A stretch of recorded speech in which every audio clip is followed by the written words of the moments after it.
তাৰমানে আজি ৰেচন কাৰ্ডখনত আপোনালোকে কি পালে 1 নম্বৰত গাই প্ৰতি 5 কেজিকৈ চাউল পালে 2 নম্বৰ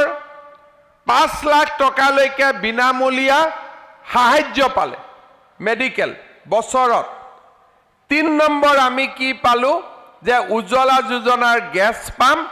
মাহিলি 300 টকা আমাৰ গেছৰ সিলিন্ডাৰৰ দাম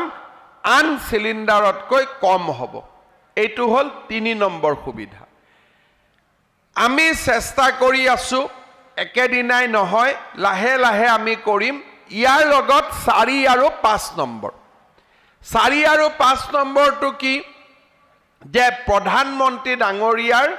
দুটা বীমা আঁচনি আছে এটা বীমা আঁচনিত দুৰ্ঘটনা হলে সহায় পায় 2 লাখ টকা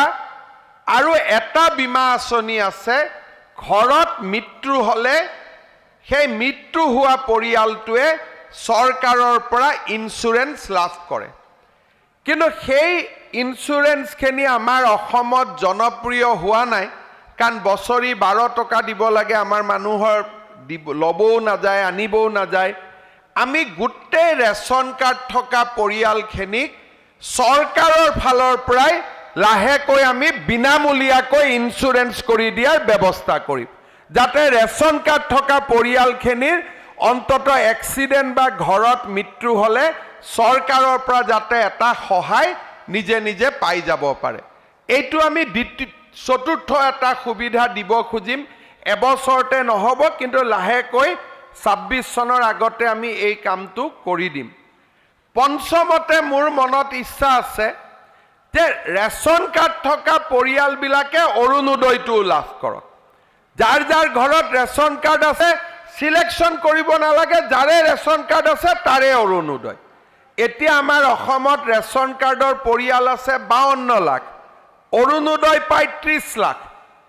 কিন্তু এই 30 লাখ আমি ৰেচন কাৰ্ড অনুসৰি দিয়া নাছিলো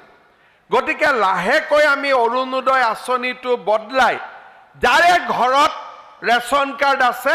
তাকে আমি এটাকৈ যদি অৰুণোদয় দিও তেতিয়ালে অৰুণোদয় কোনে পাইছে বুলি ক'লে সবে হাত উঠাই দিব নহলে সদায় খেলিমেলি এটা লাগি থাকিব গতিকে মোৰ পঞ্চমত মনত ইচ্ছা আছে যে অৰুণোদয় আৰু ৰেচন কাৰ্ড সমান সমান কৰা কিন্তু যেটো মই কলো যে চাউল পাব লগে লগে পাব হেলথ ইনস্যুৰেন্স যেটো মই কলো 5 লাখ টকালৈকে বিনামূলীয়া সাহায্য হেতু লগে লগে পাব উজ্জ্বলা লগে লগে পাব কিন্তু ডেথ আৰু এক্সিডেন্ট ইনস্যুৰেন্স আৰু অৰুণোদয় মই এটো অলপ পৰ্যায়ক্ৰমে লাহে লাহে কৰিম কাৰণ চৰকাৰেতো মানুহৰ পৰা ট্যাক্সও ল'ব নোৱাৰে অলপ অলপ কষ্ট কৰি পইচা গোটাই গোটাই কৰি থাকিব লাগে কিন্তু অহা বছৰৰ পৰাই আমি এই নতুনকৈ কামটো আৰম্ভ কৰিম আছিল যদি 10টা পৰিয়ালৰ ৰেচন কাৰ্ড আছে 3টা পৰিয়ালৰ প্ৰধানমন্ত্ৰীৰ আয়ুষ্মান কাৰ্ড আছিল আমি প্ৰধানমন্ত্ৰী ডাঙৰীয়াৰ লগত আলোচনা কৰিলো আৰু আমি এটা সিদ্ধান্ত ললো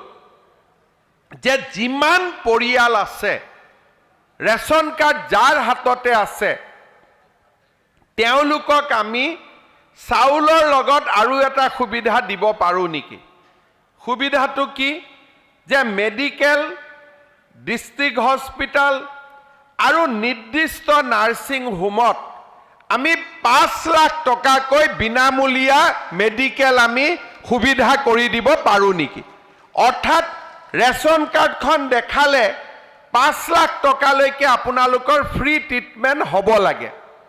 প্ৰধানমন্ত্ৰী ডাঙৰীয়াই মোক ক'লে যে আয়ুষ্মান ভাৰত মোৰ প্ৰগ্ৰেম আছে লগত আয়ুষ্মান অসম আমি দুইটাই কৰি ল'ব লাগে কৰি ৰেচন কাৰ্ড থকা যিমান পৰিয়াল আছে সকলো পৰিয়ালকে আয়ুষ্মান ভাৰতৰ কাৰ্ড দিব লাগে যাতে 5 লাখ টকালৈকে আমি বিনামূলীয়া ট্ৰিটমেন্ট পাব পাৰো আজিৰ পৰা আপোনালোকৰ কি হ'ব যে যিসকলে আজি ৰেচন কাৰ্ড পাব কাৰ্ডখন পাওঁতে অলপ সময় ল'ব আমাৰ আশা বাইদেউহত যাব আপোনালোকৰ ফটো তুলিব বা আমাৰ জীৱিকা সখী বাইদেউসকল যাব আপোনালোকৰ ফটো তুলিব কাৰ্ড বনাব 2-3 মাহ লাগিব কিন্তু কাৰ্ডখন নোহোৱালৈকে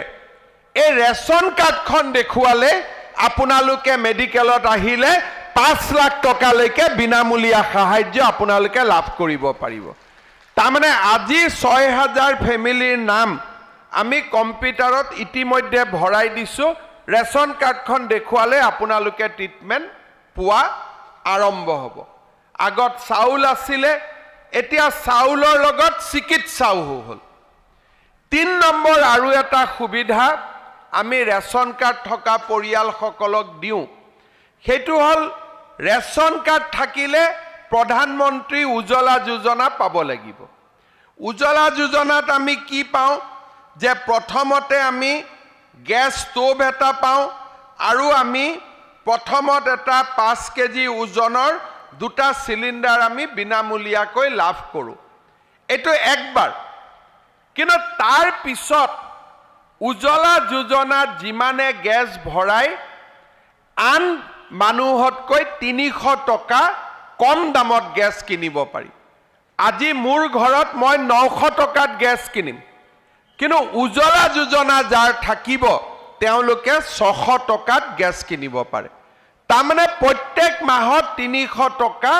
মোদী ডাঙৰীয়াই উজ্জ্বলা যোজনাৰ অধীনত থকা হিতাধিকাৰীসকলক কমাই গেছৰ চিলিণ্ডাৰ দিয়ে। আৰু আজি ৰেচন কাৰ্ড পোৱা পৰিয়ালসকলক আমি উজ্জ্বলা যোজনাৰ গেছৰ চিলিণ্ডাৰ দিয়াৰো আমি ব্যৱস্থা কৰিম। এইটো এটা আপোনালোকৰ অতিৰিক্ত সুবিধা হ'ব যোনে যোনে আগত লোৱা নাই।